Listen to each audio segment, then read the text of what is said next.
Venho desenvolvendo estudos sobre o Norte de Minas desde que me formei em Ciências Sociais, em 1982, ainda que no primeiro momento eu estivesse trabalhando para o Estado. Nesse período eu já começava a olhar o Norte de Minas com o olhar que as Ciências Sociais me possibilitou.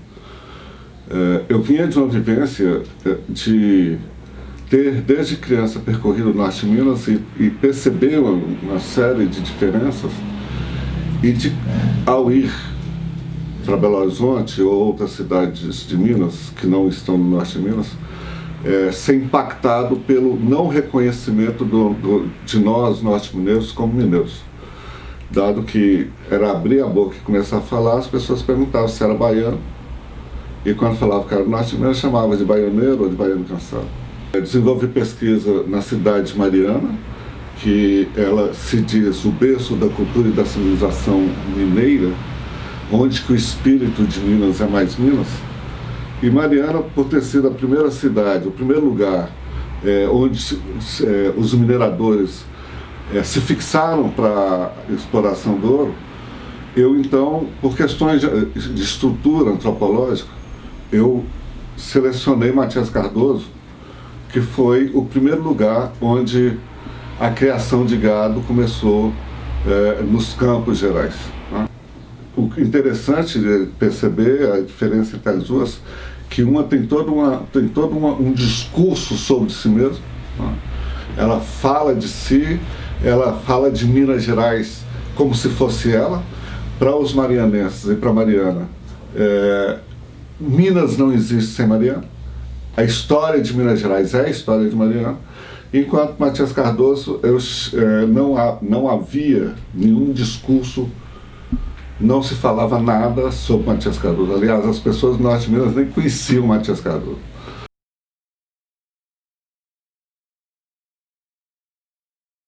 Mariana é uma cidade etnocentrada, né?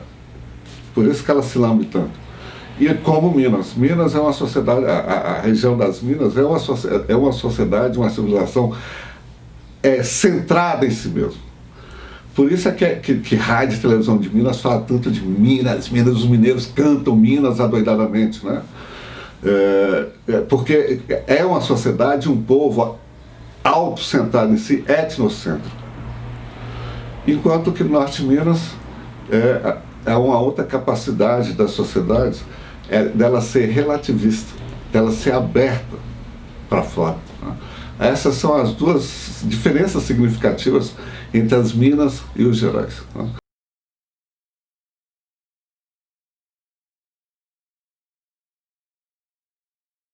Bem, Matias Cardoso, a cidade de Matias Cardoso, ela é uma cidade recente. Ela se constituiu como cidade em 1992, mas, entretanto, é a mais antiga povoação do estado de Minas Gerais. Ela foi fundada entre 1664 e 1670, como o Arraial de Matias Cardoso, de Almeida, o bandeirante, o chefe da bandeira que se localizou no Norte de Minas. Vamos chamar aí de Alto Médio São Francisco, e porque eles não estavam só aqui no Norte de Minas, eles também estavam no sul da Bahia. Uma bandeira era um grupo de pessoas, normalmente todos os membros de uma família, inclusive as crianças e as mulheres vinham juntas, não tinha só na entrada que os homens iam sozinhos, mas uma bandeira era uma família que se deslocava com seus aderentes, com seus escravos, com seus adeptos. Né? Então a bandeira de Matias Cardoso chega aqui no Norte de Minas em 1664, chamada pela Capitania da Bahia, fruto de uma guerra que os índios do São Francisco e os quilombolas da Serra de Sincorá para cá, da Chapada Diamantina, Serra de Sincorá para cá, estavam atacando a região do Recôncavo Baiano e colocando fogo nos canaviais. Então foram chamados, veio Adorno, veio o parente, depois o Matias Cardoso de Almeida, com a bandeira, já para se fixar aqui, porque ele já conhecia, quando ele era criança, o pai dele passou por aí e ele já conhecia a região, ele já veio para se fixar. Né? Ele se fixa na margem do Verde Grande e, ao enchente do Verde Grande, inunda o arraial dele. Ele desloca a povoação para a beira de São Francisco e funda o Arraial do Meio, que é mais antigo, que é Morrinhos. Né? O lugar mais velho é Arraial do Meio, aquele povoado que fica em frente a Manga, o Porto Manga, Matias Cardoso. Há um enchente de São Francisco que inunda aquela área, e aí então, como eles estavam tirando pedras nos morrinhos que fica atrás da igreja da cidade de Matias Cardoso, e nessa enchente lá, eles viram que ali não inundou, eles então se deslocaram para onde hoje está situada a cidade de Matias Cardoso.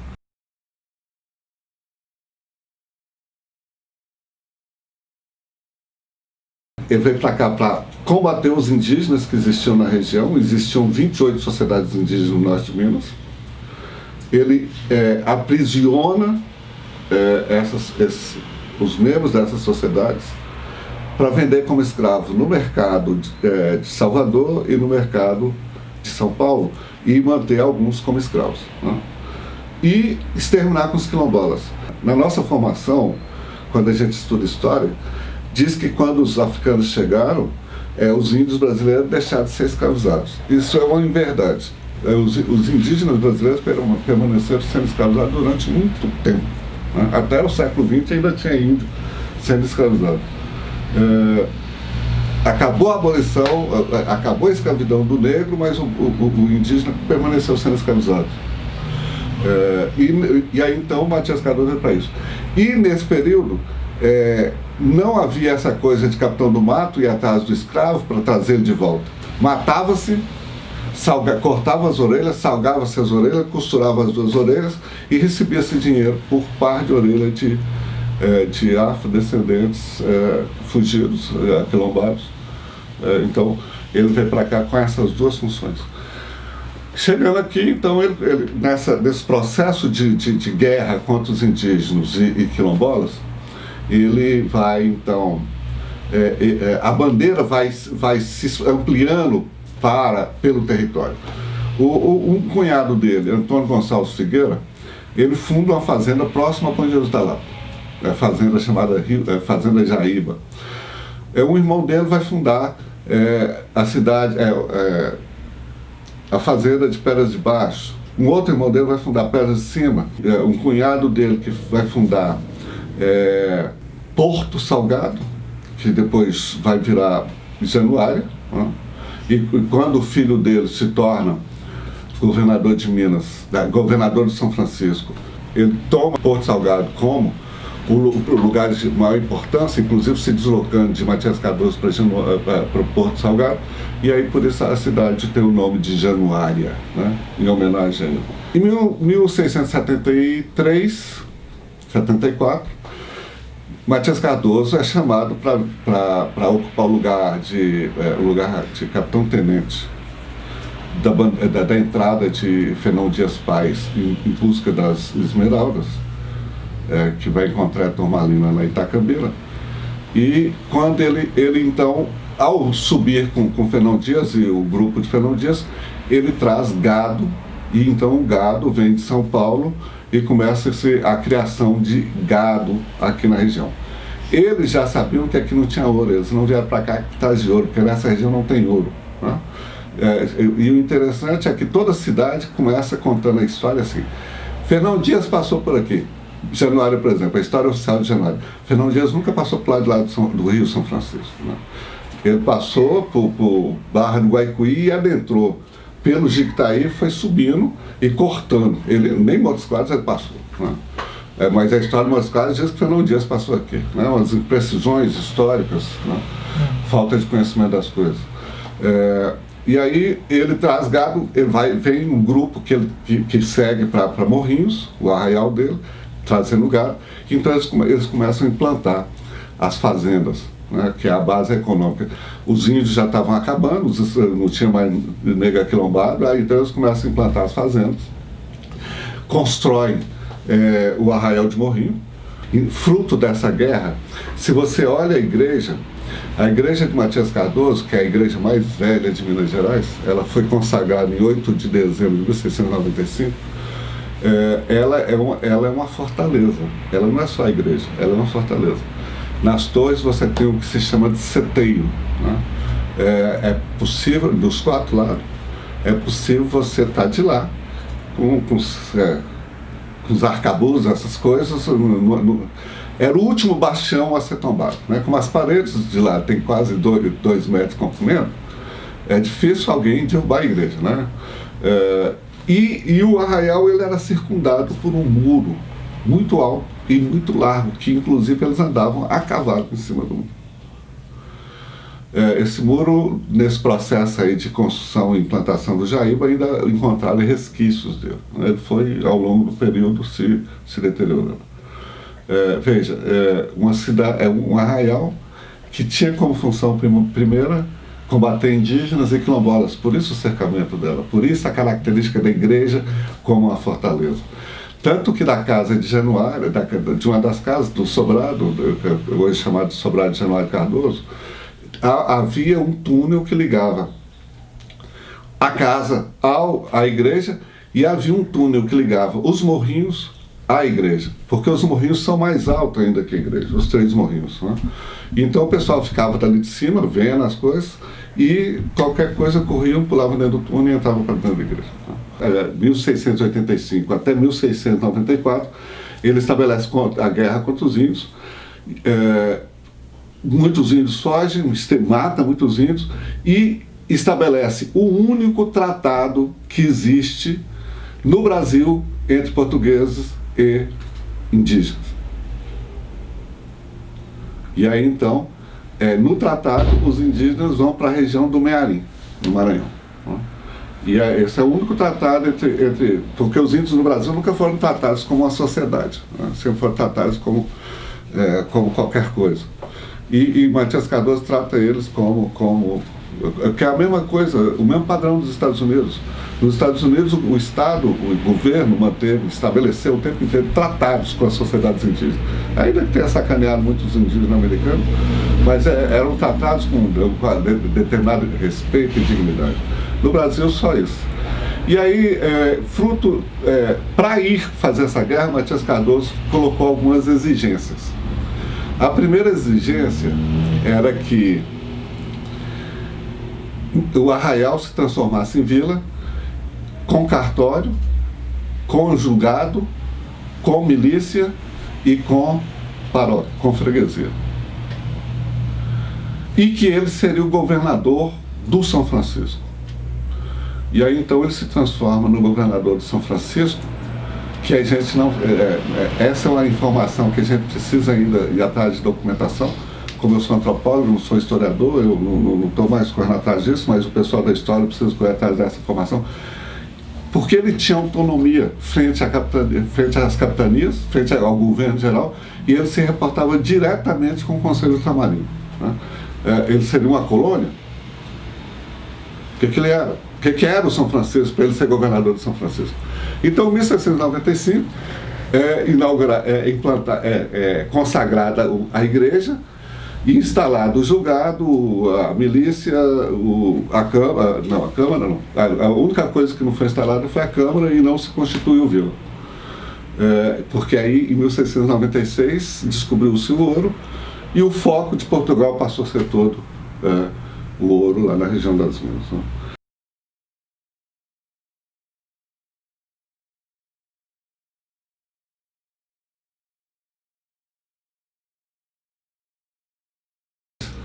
A gente tem um papel fundamental na história de Minas, porque a mineração só se consolidou quando a produção norte-mineira de gado, de alimentos, rapadura, peixe, carne, essas coisas todas, gado, cavalo, mula, chegou na região das Minas. Então Minas Gerais se consolidou, a sociedade mineira se consolidou na junção da economia e da sociedade mineradora com a economia e a sociedade pastoril aqui dos currais do São Francisco, né?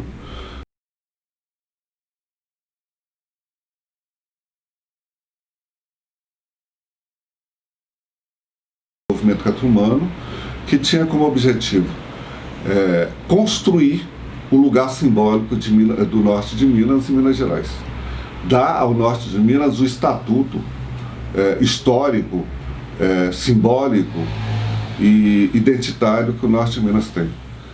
Retirar o norte de Minas de debaixo do tapete da história e da ideologia de Minas, de que nós somos os primos pobres e que nós somos os patinhos feios, e sermos considerados como pais do norte de Minas Gerais. Assim como os mineradores são os pais de Minas, nós somos também pais de Minas Gerais.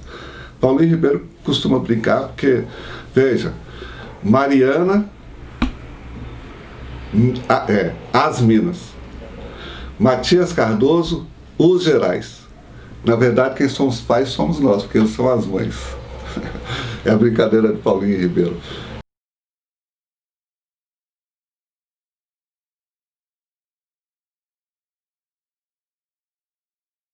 Foi um longo processo de convencimento aos deputados, porque eles não aceitavam que o norte de Minas, que Matias Cardoso fosse capital simbólica de Minas, né? A transferência do governo, do Estado, né? Que vem o Executivo, o Legislativo e o Judiciário para Matias Cardoso no dia 8 de dezembro, foi difícil, isso, dado o preconceito que os mineiros têm contra nós. Durante um dos debates nas audiências lá na Câmara, lá na Assembleia, teve um deputado que ele começou a fala dele desse jeito: como é que esse povo preto, feio e pobre vem aqui dizer que é pai de Minas Gerais? Né? O preconceito explícito, né? Dito com todas as palavras, num tom raivoso de um certo deputado da Assembleia de Minas Gerais. Mas conseguimos. Hoje é constitucional, isso nunca mais pode ser tirado. Matias Cardoso é capital de Minas Gerais, né?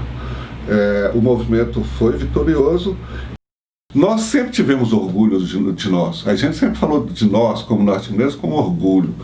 Mas com o movimento catumano, a gente torna muito mais visível esse orgulho nosso. Então, esse é o objetivo. Termos orgulho de nós mesmos e nos valorizarmos. Porque além de ter sido cofundador e co-consolidador de Minas Gerais, da sociedade mineira, nós temos uma característica que é muito simbolicamente mais importante, né? Que essa é uma outra luta que talvez alguém aí no futuro encampe.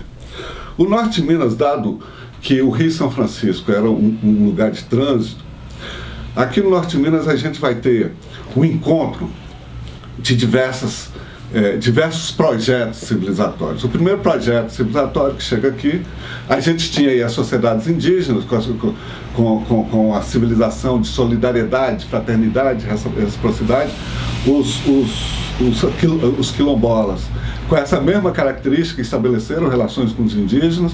Aí chegam os portugueses e paulistas com essa perspectiva de sair expropriando as coisas, se choca com o projeto civilizatório do Nordeste que é do sedentarismo, aí por isso é que Matias Cardoso se fixa aqui, né? Ele não vai embora, ele fica, né? E ele não veio para cá atrás de ouro, porque aqui não tinha ouro, né? Se choca com esse sedentarismo da produção de gêneros alimentícios, de alimentos para consumo interno do país.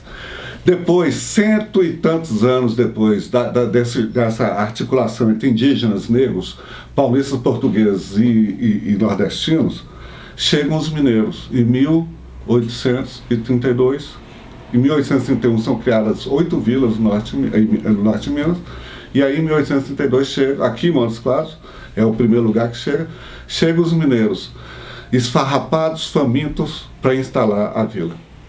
Aqui se misturam com a população daqui, mas é por isso que a gente tem pouca coisa de mineiro. Nós temos muito mais coisa dessa mistura anterior que de mineiro, né? No processo histórico de ocupação dessas áreas, foi se desenvolvendo uma cultura que propiciou uma diferenciação cultural de modo de vida para o pessoal que mora nas Chapadas, que são os geraizeiros, o pessoal que mora na Caatinga, que são os catingueiros, o pessoal que mora na Vereda, que são os veredeiros, O pessoal que se utiliza da cheia e baixa de São Francisco, que são os vazanteiros, tem os barranqueiros, tem os ilheiros que vivem dentro das ilhas. E aí, veja, nós temos aqui dentro do Norte de Minas, por isso que o movimento social regional é tão forte, reconhecido nacional e internacionalmente como um movimento social extremamente forte, extremamente bem articulado, que todas essas gentes, né, que fazem parte de nós norte-mineiros, se articulam politicamente na defesa de seus territórios, de seus modos de vida, e com modos de vida tão diferenciados, né? E por isso, né, dados esses projetos civilizatórios e essas dinâmicas civilizatórias que aconteceram aqui, e ainda tiveram os padres de Batina Branca que vieram para cá para civilizacionar a população norte-mineira, e aí então começa o processo de urbanicidade. O norte de Minas é o lugar onde o Brasil é mais Brasil. Porque foi aqui que nós misturamos tudo e continuamos misturando absolutamente tudo, né? Porque o Brasil é fruto de uma mistura, e é aqui que o Brasil é mais Brasil. Veja, essas duas coisas, né? Ser cofundador e consolidador da sociedade mineira, ser a síntese da nação brasileira, o lugar onde o Brasil é mais Brasil, meus caros estudantes, meus caros jovens, a gente tem que ter orgulho do que nós somos. Se eles acham que a gente é feio, pobre e preto, é isso que faz a nossa grandeza. Eles não conseguem compreender a riqueza de nossa cultura. Eles não conseguem compreender a qualidade que nós somos.